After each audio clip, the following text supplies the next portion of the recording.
The virus that never had a name. They say history remembers the Great Plagues, the Black Death, the Spanish flu, Ebola, Corona. But not every sickness has a name. Some remain hidden, whispered only in the villages where they first appeared, and buried before the rest of the world ever learns the truth.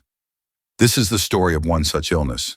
The villagers called it the shadow sickness.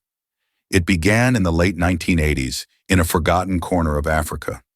A poor farming settlement, mud walls, thatched roofs, children playing barefoot in the dust, old women carrying water from wells, men working the fields beneath a burning sun.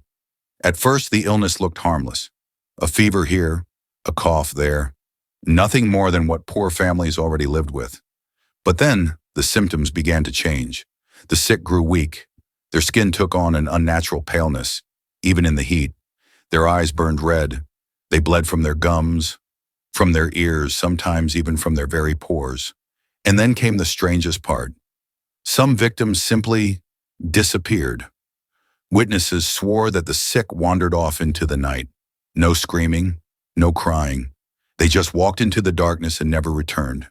Days later, they were found again, in neighboring villages, still alive, still walking, but hollow-eyed, silent, like something had followed them. And within hours, they were dead. The villagers buried them quickly, but the ground gave no peace, because within weeks, new graves were dug, and still, the sickness spread. When aid workers first heard the rumors, they thought it was exaggeration. Africa was no stranger to disease, cholera, malaria, Ebola. But what they found was different. Young doctors and nurses arrived. Missionaries brought medicine.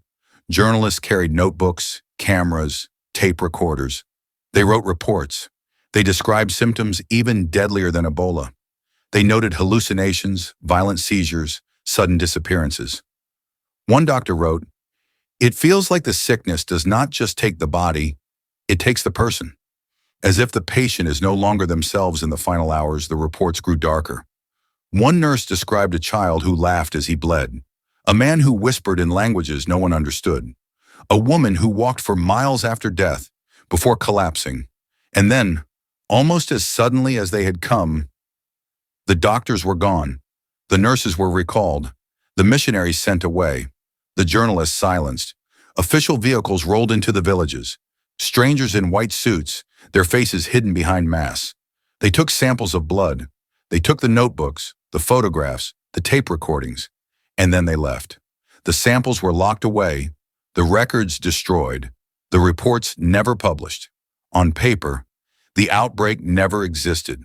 No mention in medical journals, no recognition by the World Health Organization, no trace in government archives, only silence. And yet the villagers still remember. They whisper about the time the sickness came. They call it the shadow illness, because they say it did not just kill, it followed.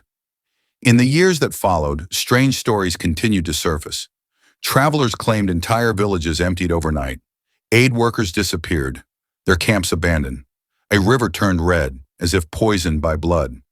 Some say the sickness was not natural, that it was born in a laboratory, a failed experiment, tested on the poorest and most forgotten people. Others believe it was something older, something that had always existed in the deep forests, waiting for men to disturb it. And there are those who insist it was not a disease at all, but a curse, because the dead did not rest. Even today, locals claim that if you walk too close to certain graves, you will hear coughing beneath the earth. You will hear whispers faint but clear, as if the shadow illness still lingers. By the early 1990s, the world had forgotten. The Cold War ended. New wars began. New diseases rose. No one asked about the lost villages. No one remembered the missing aid workers. No one questioned why certain valleys were sealed off, marked as restricted zones on maps. And so, the shadow illness faded from history. No vaccine, no cure, not even a name, just silence and fear. But legends cannot be erased so easily. In the villages where it began, old men tell stories by firelight. They speak of nights when the air itself felt sick, of children who vanished, only to return with empty eyes, of women who sang in voices not their own until blood poured from their mouths. They say the sickness was not carried by water or by air, but by memory, that once you heard of it, once you spoke its name, you could not escape it. And that is why they do not speak of it openly even now. They whisper. They fall silent when strangers ask, because to them the shadow illness still walks among the living. Decades later, researchers digging through old archives find fragments, a half-torn report, a photograph of a burned-out clinic, a tape recorder with only static, except for a single voice whispering, "They are not themselves anymore." But every lead ends the same way. Files missing, witnesses gone, maps altered, the world has moved on. Yet in remote parts of Africa, the story is still alive. Villagers warn travelers not to stay after dark. They tell them not to drink from certain wells. And above all, not to follow anyone who walks into the night, because they say you will not return the same. Was it a virus? A biological weapon? A curse? Why were the records destroyed? Why were the samples taken, then erased? Why does no one speak of the aid workers who vanished? And most importantly, if the sickness truly died, why do new cases still appear, even today, in whispers and rumors? In 2003, an aid team in Central Africa reported an illness with strange, shifting symptoms. In 2011, a village in the Congo sealed itself off after dozens fell sick with bleeding fevers. In 2017, travelers described people walking into the forest and never coming back. Each time the story disappears. Each time no record remains. Each time only silence. History will not remember the shadow illness, because history is written by those who survive, by those who control the files, the samples, the names.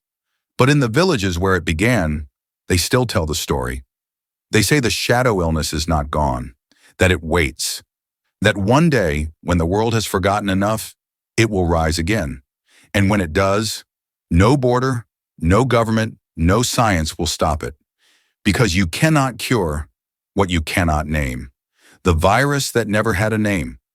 Some say it was nothing but rumor, a ghost story, a myth. But others know better. They still hear the coughing at night. They still see shadows moving in the dark. And they still remember the sickness that took everything, yet left no trace behind. The world will forget, but the villagers went and will not.